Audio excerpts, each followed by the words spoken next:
बोले श्री शंखेश्वर पार्श्वनाथ भगवान की जय। बोले श्री धर्मनाथ भगवान की जय। बोले श्री महावीर स्वामी भगवान की जय। बोले श्री विमलनाथ भगवान की जय। बोले श्री अनंत भगवान श्री गौतम स्वामी महाराज की जय। परम पवित्र महोपाध्याय श्री यशो विजय जी महाराजा द्वारा रचित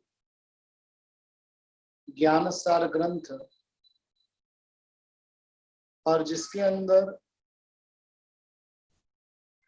बहुत सारी बातें महोपाध्याय जी महाराजा ने अपने बीच में की है।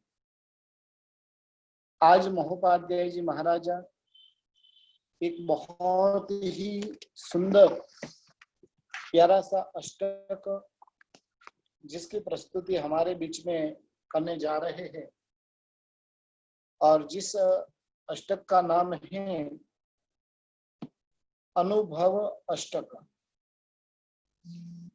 जीवन के अंदर ज्ञान बहुत कुछ रहा हुआ है लोगों के पास में, लेकिन जब अनुभव ज्ञान जब भीतर में उत्पन्न होता है तब उसकी महिमा कई गुना अधिक हो जाती है। और इसलिए महोपाध्याय जी महाराजा आज अपने बीच में अनुभव की कुछ बातें करना चाहते हैं।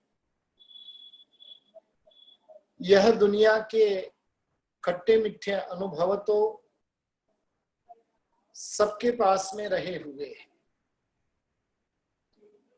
राजनैतिक, सामाजिक, पारिवारिक अनेक प्रकार के अनुभव हमारे पास में हैं, लेकिन यहाँ पर महोपाध्याय जी ऐसे तुच्छ अनुभव की बात अपने बीच में नहीं कर रहे हैं। यहाँ पर तो आत्मा के अगम अगोचर अनुभव की बात महोपाध्याय जी महाराजा अपने बीच में करना चाहते हैं। आज दिन तक जो अनुभव हमें नहीं मिला है और ऐसे अनुभव की बात महोपाध्याय जी महाराजा हमें करना चाहते हैं कि अनुभव कितना महत्वपूर्ण होता है। जिसके जीवन के अंदर आत्म अनुभव ज्ञान की प्राप्ति हो जाती है वो व्यक्ति आत्मानंद की अनोखी अनुभूति करने वाला बनता है। ताली लागी जब अनुभव की, जब अनुभव की ताली बजने लग जाती है और वैसे समय के अंदर अब आत्मा को और किसी की चिंता होती नहीं।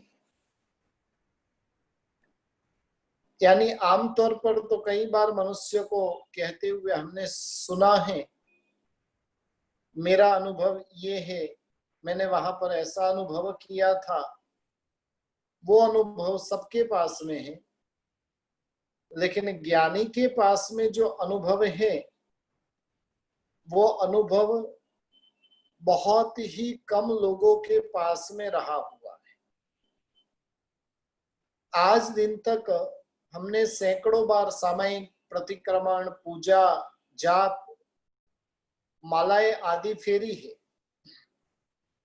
थोड़े दिन पहले जब माला की कंपटीशन रखी गई थी और तब एक बहन ने एक महीने के अंदर 5680 मालाएं गिनी थी। वापिस कच्ची माला नहीं, पक्की माला। यानी हर दिन की 200-200 मालाएं। सामान्य तौर पर हमें तो लगे भाई ऐसा कैसे संभवित है, एक दिन में क्या इतनी सारी मालाएं गिनी जा सकती है। लेकिन उस बहन को मैंने फोन करके भी पूछा और तब उन्होंने कहा कि हाँ मैंने माला गिनी है। अब गिनी है तो बहुत अच्छी बात है, लेकिन ऐसी जो मालाएं गिनी, ऐसी जो साधनाएं की, साचे महोपाध्याय जी महाराजा एक बहुत सुंदर बात हमें करना चाहते हैं कि ये सब प्रकार की आराधना साधना करते हुए तुम्हें कोई आत्मिक अनुभूति हुई है कि नहीं, जो दुनिया में अन्य कोई नहीं कर पाया है, और उस प्रकार की प्रभु के दर्शन की अनुभूति, परमात्मा के जाप की अनुभूति, परमात्मा की पूजा की अनुभूति, ऐसी कोई अनुभूति हमारे भीतर में रही हुई है कि नहीं। घूमने फिरने का आनंद, खाने पीने का आनंद, कोई यदि हमें पूछे तो हम घंटों भर तक कहते रहेंगे, लेकिन जब हमसे पूछा जाए कि भाई पूजा का तुम्हारा आनंद कुछ बोलो, वहां की कुछ दिव्य अनुभूतियां तुम बताओ, तो उस समय के अंदर लगभग हम चुप हो जाएंगे। जब आत्मिक अनुभव की बात कही जाती है और वैसे समय में हम चुप्पी साध लेते हैं, यानी अनुभव ज्ञान क्या होता है उसे स्पष्ट करना चाहते हैं। उसे समझाने के लिए महोपाध्याय जी महाराजा स्पष्टीकरण करते हुए कहते हैं कि संध्या समय तुमने देखा है, क्या उसे दिन कहोगे, क्या उसे रात कहोगे। संध्या जो हमने देखी है वो नहीं तो दिन है नहीं तो रात है, और ये सर्वसामान्य बात है। संध्या जो होती है वो दिन और रात से एकदम भिन्न होती है। ठीक उसी तरह अनुभव भी जो रहा हुआ है वो नहीं तो मति ज्ञान है कि नहीं तो श्रुत ज्ञान है। इन दोनों से बिल्कुल ही भिन्न ये अनुभव रहा हुआ है। सूर्योदय के पूर्व में अरुणोदय होता है। बस हम अनुभव को सिर्फ केवल ज्ञान के सूर्योदय के पूर्व का अरुणोदय कह सकते हैं, जहां पर मति ज्ञानावरणीय कर्म के क्षयोपशम से उत्पन्न चमत्कार नहीं होता है, जहां पर बुद्धि और मति की कल्पना सृष्टि नहीं होती है, शास्त्र ज्ञान के अध्ययन चिंतन मनन के द्वारा प्रकट हुए हुए रहस्यों का अवबोध नहीं होता है, वहां पर यानी इन सबसे जो परे ऐसे कुछ अनुभव की बातें होती है। अनुभव जो है वो शास्त्रों के ज्ञान तले दबा हुआ नहीं है, नहीं उसे बुद्धि और शास्त्र से समझ में आए वैसा है। किसी को अनुभव की तार्किक बात तार्किक ढंग से समझाने का प्रयत्न भी नहीं करना चाहिए। जब अनुभव होता है तब वो दूसरों को समझाने की बातें नहीं करता है। हम क्या करते हैं, जाप करते करते कुछ ऐसा अनुभव गया तो पूरे में ढिंडोरा पीटेंगे। मेरे साथ तो इस जाप के प्रभाव से ऐसा हुआ। वास्तव में जिसके पास में अनुभूति होती है तो वो अन्य किसी को बताने के लिए जाता नहीं है, वो स्वयं ही उसका आनंद लूटता है। पूज्य हरिभद्र सुरेश्वर जी महाराजा ने अनुभव के वास्तविक स्वरूप की व्याख्या करते हुए उन्होंने कहा कि यथार्थ वस्तु स्वरूप का ज्ञान होना वो अनुभव है। यानी वस्तु का जो वास्तविक स्वरूप रहा हुआ है और उस स्वरूप का बोध होना। सारे जगत के पदार्थ जिस स्वरूप में है उसी स्वरूप में ज्ञान होता है। ज्ञान में राग और द्वेष दोनों में से कोई भी मिश्रण नहीं होता है। आत्मा से भिन्न अन्य पदार्थों में रमणता नहीं होती है। योगी को तो आत्मा स्वरूप में ही रमणता होती है। वो रमणता देह की स्थूल भूमिका पर नहीं होती है, लेकिन आत्मा की अनुभूति जो है वह सूक्ष्माति सूक्ष्म भूमिका पर होती है। अनुभवी आत्मा की स्थिति का गंभीर शब्दों में किया गया ये संक्षिप्त लेकिन वास्तविक वर्णन है। हम स्वरूप में रमणता इसलिए नहीं कर सकते हैं क्योंकि परभाव की रमणता में पूरे के पूरे हम डूबे हुए हैं। और जब प्रभाव की रमणता के अंदर डूबे हुए हैं, वैसे समय के अंदर आत्म रमणता होगी कैसे? और जब तक आत्म रमणता नहीं होगी तब तक जीव अनुभव की दुनिया में जा सकता नहीं। अनुभव की दुनिया में जाना है तो पुद्गल की रमणता वो उसे दूर करना होगा। पहले नंबर में यथार्थ वस्तु स्वरूप का ज्ञान होना, दूसरे नंबर के अंदर पर भाव में रमणता करना नहीं है, और तीसरे नंबर के अंदर वो बता रहे हैं कि स्वरूप में रमणता और उसी के अंदर ऐसे तन्मय हो जाना है। ये जो आत्मा कर सकता है ये तीनों बातें, वो आत्मा के स्वभाव में रमणता कर सकता है। दूसरे श्लोक के अंदर महोपाध्याय जी महाराजा बता रहे कि वस्तु तो सर्व शास्त्रों का उद्यम दिशा दर्शन कराने का ही है, लेकिन सिर्फ एक अनुभव ही संसार समुद्र से पार लगाता है।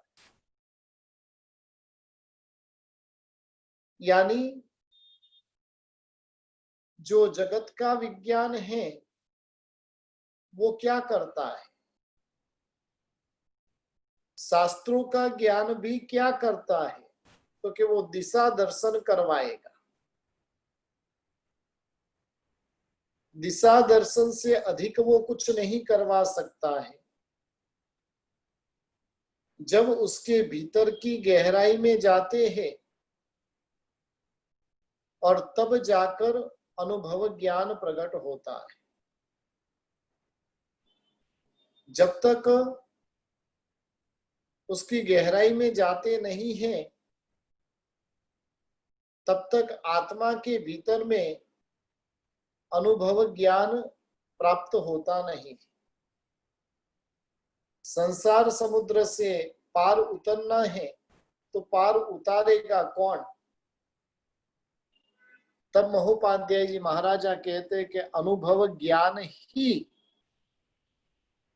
हमें संसार समुद्र से पार उतारेगा। अनुभव तक पहुंचने का मार्ग कौन बताएंगे? तो के शास्त्र बताएंगे।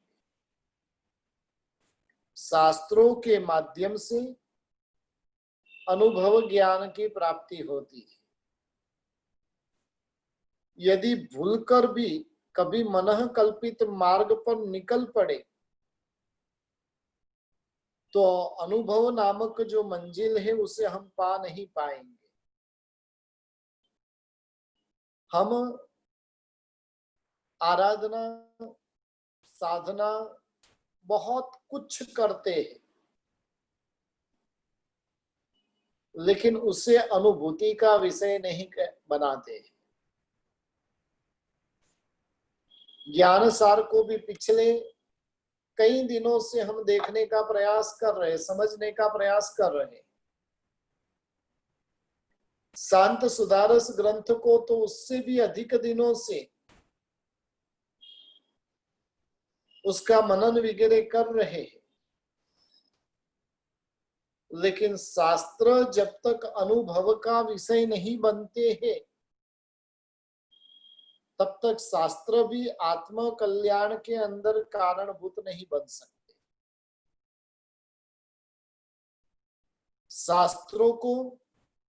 शास्त्रों का काम क्या है? तो कि दिशा ज्ञान करना वो शास्त्र का काम है। आप रोड से जब पसार होते हो ना, तो दिशा सूचक ऐसे अनेक बोर्ड लगे हुए रहते हैं, जहां पर डेस्टिनेशन का नाम, उस कौन सी दिशा में जा रहा है, ऐसे एरो वगैरह, वो सब हाईवे पे लगे हुए रहते हैं। लेकिन वो डेस्टिनेशन बोर्ड जो लगे हुए, उसका काम कितना? दिशा ज्ञान करने का काम है। उसी प्रकार से शास्त्र का काम है दिशा ज्ञान करने का।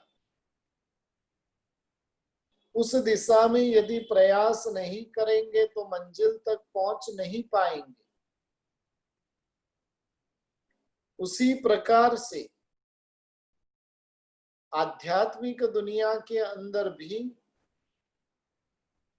जब तक हम उस प्रकार से जो शास्त्रों से ज्ञान पाया है और उस ज्ञान को अनुभूति का विषय नहीं बनाएंगे, तब तक मंजिल की प्राप्ति नहीं होगी।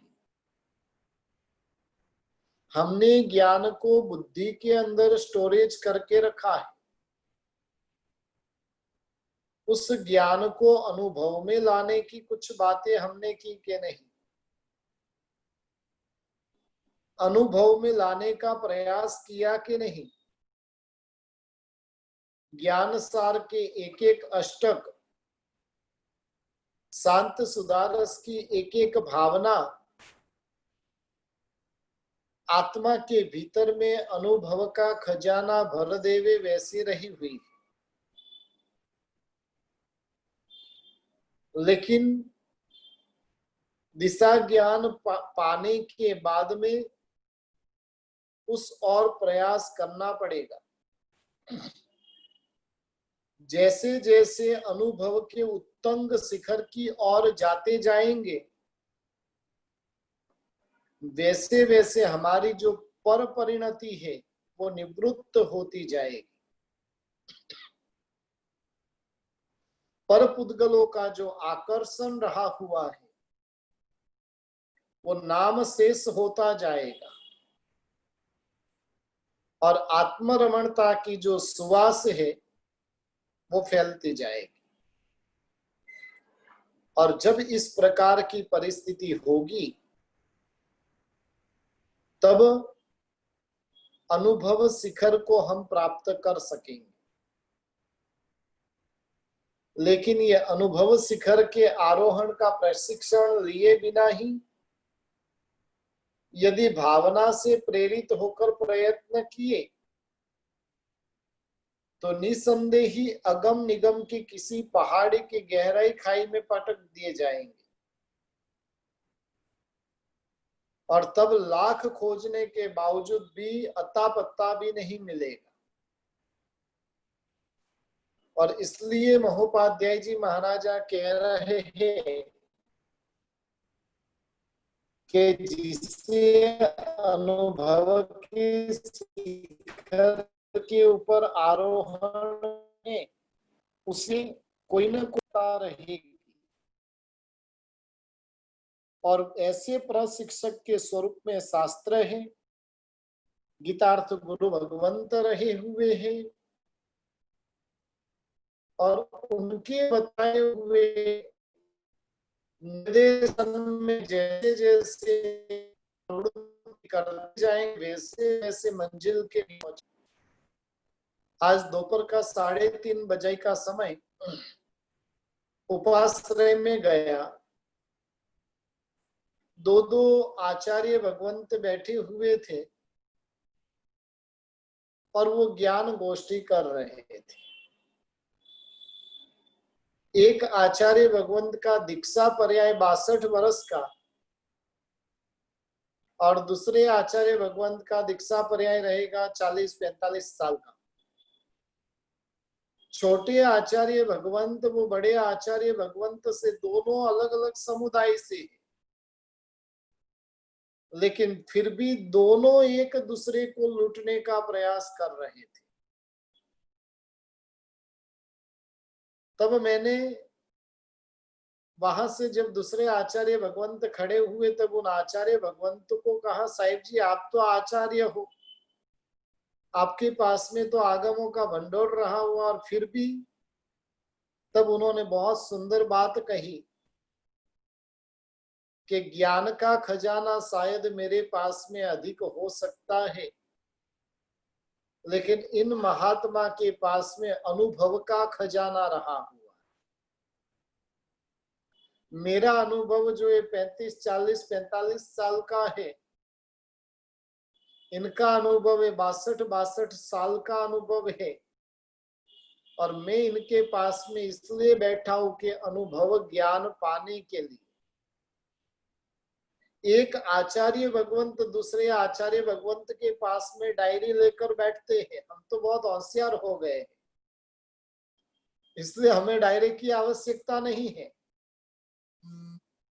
लेकिन एक आचार्य भगवंत दूसरे आचार्य भगवंत के पास में डायरी लेकर पहुंच बैठे, वापिस जो उनकी डायरी में जो लिखा हुआ है, अनुभवी आचार्य भगवंत की डायरी में जो लिखा हुआ उसमें से एक पॉइंट लिखना है ना, तो उसके लिए आचार्य भगवंत दूसरे आचार्य भगवंत को पूछते जाते हैं कि साहिब जी ये श्लोक मैं आपकी किताब में से ले सकता हूं। हमने तो जैसे चोरी करने का ठेका ही ले लिया, पराया माल अपना। कई मंडलों के अंदर भी आप देखो ना, स्तवन किसका भी बनाया हुआ है, पीछे नाम अपने मंडल का डाल दिया और गाने लग गए। ऐसी दशा हो भगवान जब प्राण तन से निकले। अब वो तिलक विजय जी महाराजा की रचना है, हम क्या करेंगे, अपना ही नाम डाल देंगे, मंडल का नाम डाल देंगे, लेकिन ये चोरी करने के बराबर है। वो आचार्य भगवंत एक एक श्लोक, एक एक बातें जो उनकी लिखी हुई थी और उनको जैसे जैसे वो बातें अच्छी लगती गई वैसे वैसे वो आचार्य भगवंत को वो पूछते गए कि साहिब जी ये श्लोक में लिख सकता हूँ, इस श्लोक में लिख सकता हूँ। और इस प्रकार से, यानी कहने का मतलब है कि अनुभव ज्ञान पाने के लिए एक आचार्य दूसरे आचार्य के चरणों में जाकर बैठ जाते। हमारे पास में कोई ऐसा विशेष ज्ञान रहा हुआ नहीं है और फिर भी अभिमान के बलबूते 4 अंगुल जमीन से ऊपर चलते। कॉलर तो टाइट ही रहता है, खंदा तो अक्कड़ ही रहता है, लेकिन जिसे अनुभव ज्ञान पाना है उसे झुकना सीखना पड़ेगा। कोई प्रशिक्षक ऐसे रहे, कोई गीतार्थ गुरु ऐसे रहे और जिनके पास में रहकर हम ये अनुभव ज्ञान की बातें प्राप्त कर सकते हैं। वर्तमान के अंदर तो देखने जाए ना, कोई किसी का अनुभव लेना ही नहीं चाहता है। जरूर बाहर से कोई प्रशिक्षक आया हुआ रहेगा तो वहां पर हजारों रुपये की फीस डालकर अनुभव ले लेंगे,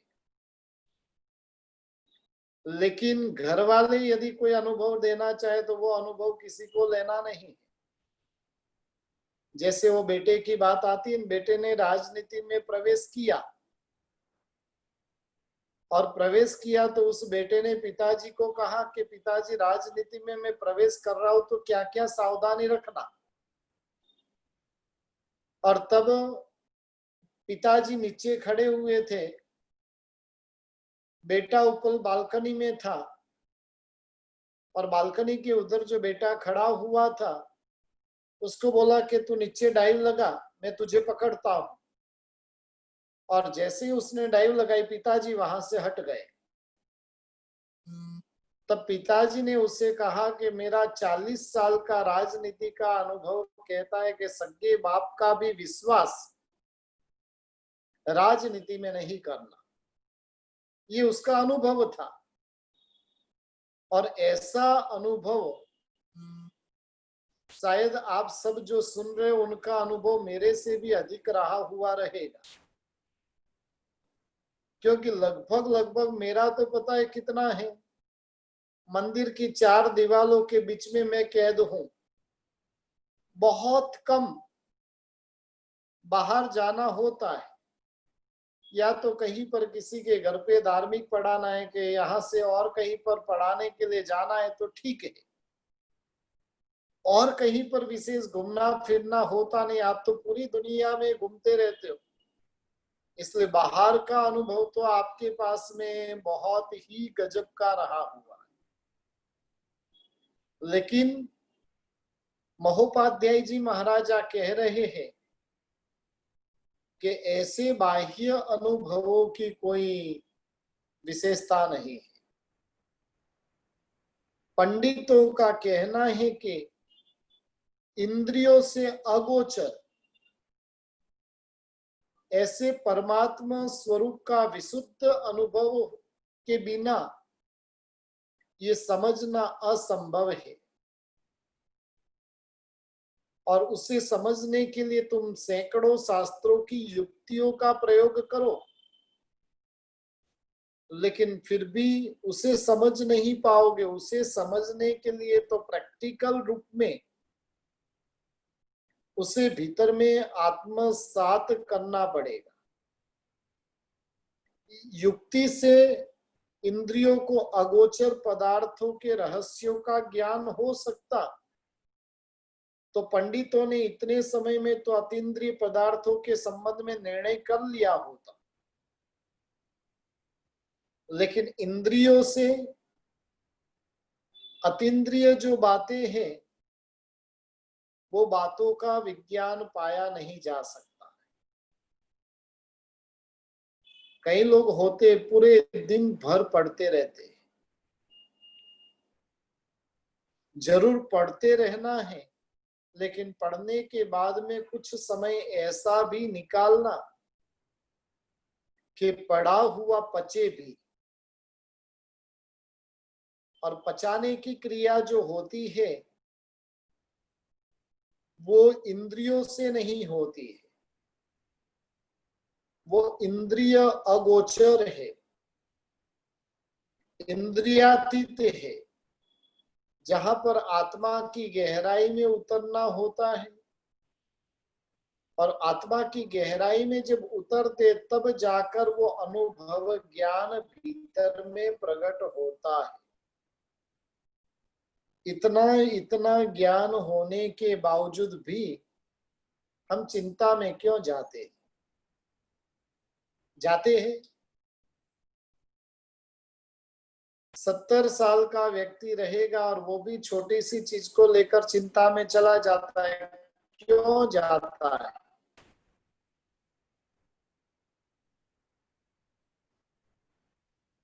वास्तव में उसके पास में अनुभव जिसने चिंता करता ही नहीं, वो व्यक्ति चिंतन करता है। शास्त्रों के ज्ञाता जगत में आपको अनेकानेक मिल सकते हैं,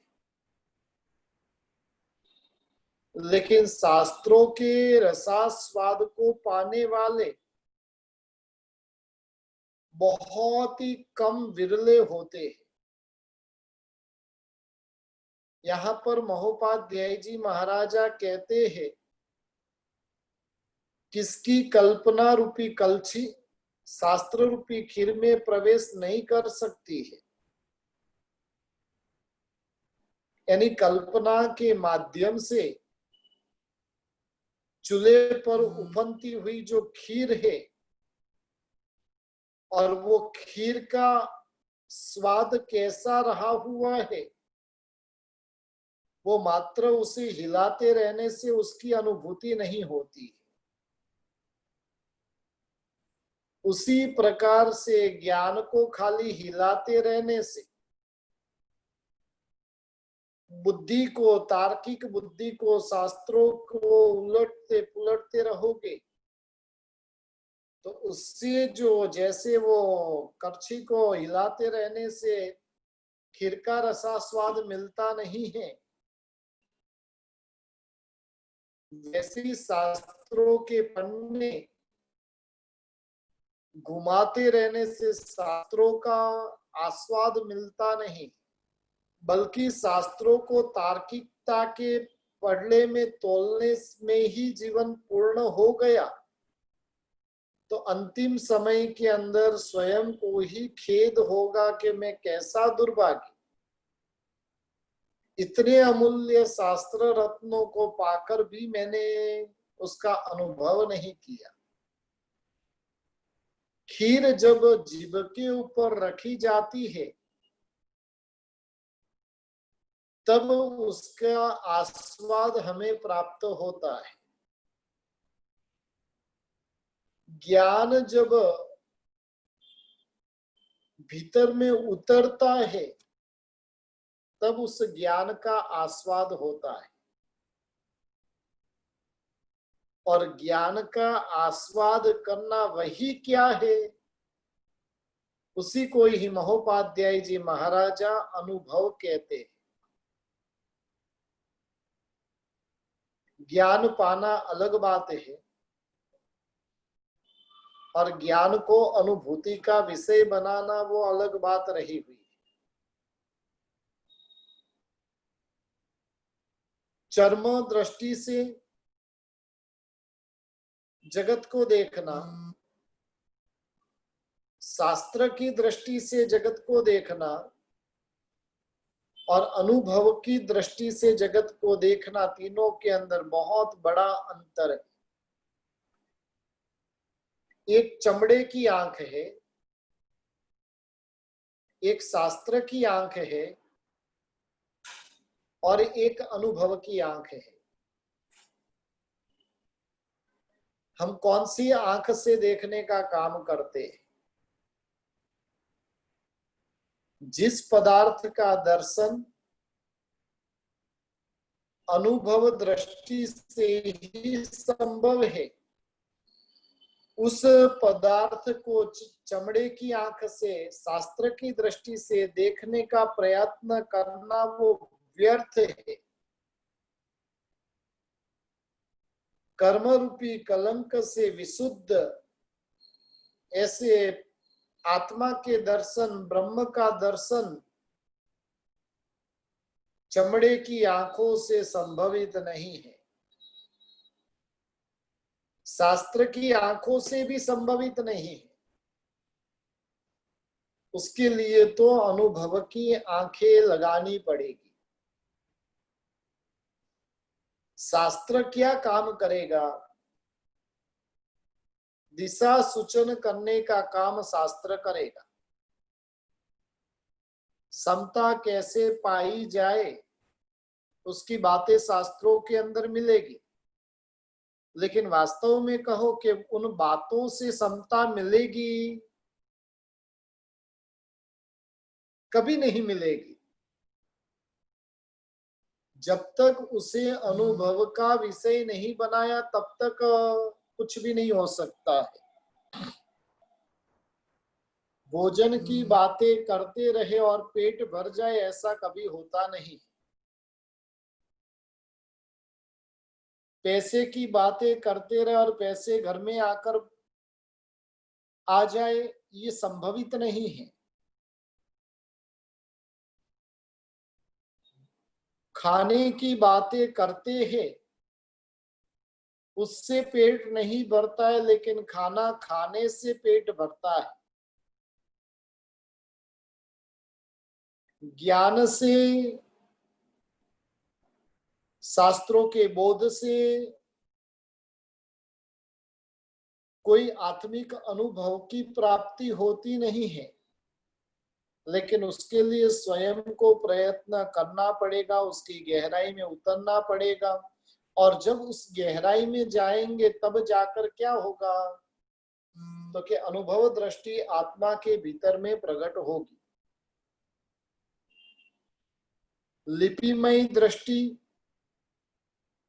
वांग्मय दृष्टि, मनोमय दृष्टि, ये तीनों दृष्टि का समावेश शास्त्र दृष्टि में होता है। लिपिमय यानी अ आ 12 खड़ी लिखते, वो लिपिमय दृष्टि। वांग्मय दृष्टि यानी मुंह से बोलना, वो वांग्मय दृष्टि है। और मन से चिंतन करना, वो मनोमय दृष्टि है। लिपि से, वांग्मय से या तो मनोमय से, तीनों दृष्टि का समावेश शास्त्र दृष्टि में होता है। लेकिन ये तीनों दृष्टि भी विशुद्ध आत्म स्वरूप देखने में सर्वदा असमर्थ रही हुई। लिपिमय जो होती है वो संज्ञाक्षर के रूप में होती है। अ आ ई आदि जो लिखा हुआ है वो संज्ञाक्षर है। वांग्मय जो दृष्टि जो होती है वो व्यंजनाक्षर में होती है, यानी उसका उच्चारण लिपि में लिखना होता है, वांग्मय में उच्चारण करना होता है, और मनोमयी दृष्टि के अंदर उसके अर्थ ज्ञान का चिंतन करना होता है, अर्थ ज्ञान को पाना होता है। और ये तीनों से भी आत्म स्वरूप का दर्शन पाना असंभव है। यदि जो शास्त्र को पढ़ते पढ़ते ज्ञाता बन जाते, शास्त्र को पढ़ते पढ़ते यदि अनुभव ज्ञान प्राप्त हो जाता, तो जगत के जितने भी विद्वान हैं वो सारे के सारे अपनी आत्मा का कल्याण कर बैठते थे। आत्मा जो है वो अनुभव की दृष्टि से उसे देखना पड़ता है, और उसका साक्षात अनुभूति हमें करनी है। उसकी ज्ञान के माध्यम से हमने जाना कि भाई समता क्या होती है। अब वास्तव में कहो कि ज्ञान के माध्यम से समता को जाना है, उससे कोई आत्मा को शांति की अनुभूति होती है? वो जब अनुभव का विषय बन जाता है, वही ज्ञान जब अनुभव में आ जाता है, तब जाकर क्या होता है, तो क्या आत्मा को समता की अनुभूति होती है, उसका आनंद प्राप्त होता है। हम अब तक संसार में जो जी रहे हैं ना, वो बुद्धि से जी रहे हैं। संसार तो बुद्धि से चल रहा है, लेकिन धर्म भी हमारा बुद्धि से ही चल रहा है।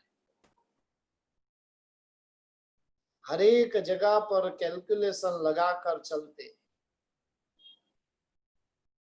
कोई भी क्रिया करनी, इसका तो फल इतना है, एक सामयिक करूंगा इतना फल मिल जाएगा, एक माला गिनूंगा इतना पुण्य मिल जाएगा। ये सब कैलकुलेशन की दृष्टि है। और जब कैलकुलेशन की दृष्टि जिसके भीतर में रहती है, वो आत्मा के भीतर में उतर नहीं पाता, वो कैलकुलेशन से खुश होता है। कई लोग तो है ना, सामयिक की किताबें लिखी रखी हुई है, एक सामयिक की वहां पर टिक करते गए, एक माला गिनी वहां पर टिक करते गए। अरे भाई, खाना पूर्ति वहां पर हुई, आत्मा को जो प्राप्त होना था, आत्मा के ऊपर जो मोह के आवरण थे, राग द्वेष थे, आत्मा की जो सुसुप्त अवस्था थी, वो अवस्था दूर हुई कि नहीं, और वो कब होगी? तो कि जब अनुभव का कारण बने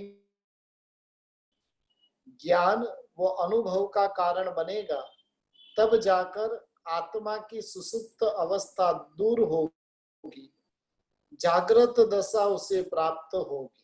अब तक तो हम मोह की गाढ़ निद्रा में सोए हुए,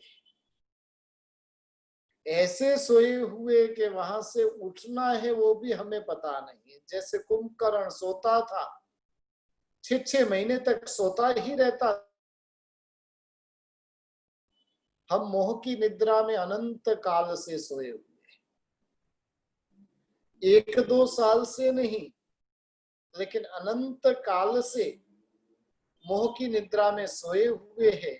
और वो क्यों सोए हैं, उसका कारण बता रहे कि अब तक हमने आत्मा को चर्म दृष्टि से देखने का प्रयास किया, शास्त्र दृष्टि से देखने का प्रयास किया, लेकिन अनुभव दृष्टि से उसका जो आत्म साक्षात्कार करने के लिए प्रयास करना चाहिए, वो प्रयास हमने किया ही नहीं। यदि 1 घंटा पढ़ने का प्रयत्न किया जाए,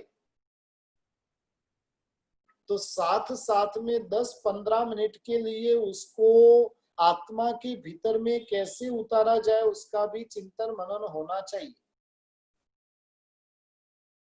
क्रोध नहीं करना, ये विज्ञान हमने पा लिया। अब कहिए कि क्रोध नहीं करना है, वो विज्ञान पाने से क्रोध छूटेगा? और यदि छूट जाता तो पूरी दुनिया ये विज्ञान प्राप्त कर लेती और उनका क्रोध छूट जाता, लेकिन वैसा नहीं होता है। उसे अनुभूति का विषय करना पड़ता है, उसके ऊपर चिंतन मनन करना होता है। चिंतन मनन जब होता है तब अनुभव की दृष्टि खुलती है, और जब अनुभव की दृष्टि खुलती है, में रही हुई यश, कीर्ति, नामना, कामना, प्रसिद्धि आदि की जो जो भूख है, वो सारी की सारी भूखें शांत हो जाती है, और तब जाकर आत्मा अपने भाव के अंदर अपने आप का अनुभव करने वाला बनता है। जगत का अनुभव हमारे पास में बहुत है, जगत के जीवों का अनुभव भी हमारे पास में बहुत है, लेकिन आत्मा का, स्वयं की आत्मा का अनुभव के बारे में हम स्वयं को देखने जाए तो 0 है। वास्तव में आज दिन तक उसके भीतर में हम उतरे ही नहीं। संवत्सरी प्रतिक्रमण भी हम करते हैं ना, कई कई चमड़े की दृष्टि से हैं, कई लोग होते वो शास्त्रों की दृष्टि से करते हैं, लेकिन बहुत ही कम आपको दिखाई देंगे कि जो आत्म दृष्टि से प्रतिक्रमण करते होंगे। चमड़े की दृष्टि से प्रतिक्रमण करना यानी गुरु भगवंत को देखते जाना, स्थापनाचार्य को देखते जाना और प्रतिक्रमण करते जाना। शास्त्र की दृष्टि से प्रतिक्रमण करना यानी सूत्र बोलते जाना, सूत्रों का श्रवण करते जाना और प्रतिक्रमण करते जाना। और अनुभव की दृष्टि से प्रतिक्रमण करना यानी क्या? शरीर से क्रिया करते जाना, मुंह से शब्द बोलते जाना, कानों से सूत्र को श्रवण करते जाना, और करते करते करते करते आत्मा के भीतर की गहराई उसकी अनुभूति करते जाना। प्रतिक्रमण करने वाली आत्मा के लिए शास्त्रकार भगवंतों ने कहा, ओहर्य भरुव भार वहो। जैसे भार को वहन करने वाला व्यक्ति होता है और सिर से जैसे ही भार उतारता है और उतारने के साथ में वो निश्चिंतता का अनुभव करता, हास का अनुभव करता, हुआ ये भार नीचे उतरा। अपने आप को पूछिए, काफी लोग अभी आज पक्की प्रतिक्रमण करके बैठे हैं। अपने आप से पूछिए कि कुछ ऐसी अनुभूति हुई कि मेरा कर्म का भार थोड़ा सा हल्का हुआ। वास्तव में ध्यान हमारा क्रिया में रह गया, ध्यान हमारा सूत्रों में रह गया, ध्यान इतने बजे प्रतिक्रमण पूरा करना है उसमें रह गया, उसमें कहीं पर भी अवकाश प्राप्त हुआ ही नहीं कि मैं उसे कुछ अनुभूति का विषय बना सकूं। बस अनुभव क्या होता है आपको समझ में आ चुका होगा।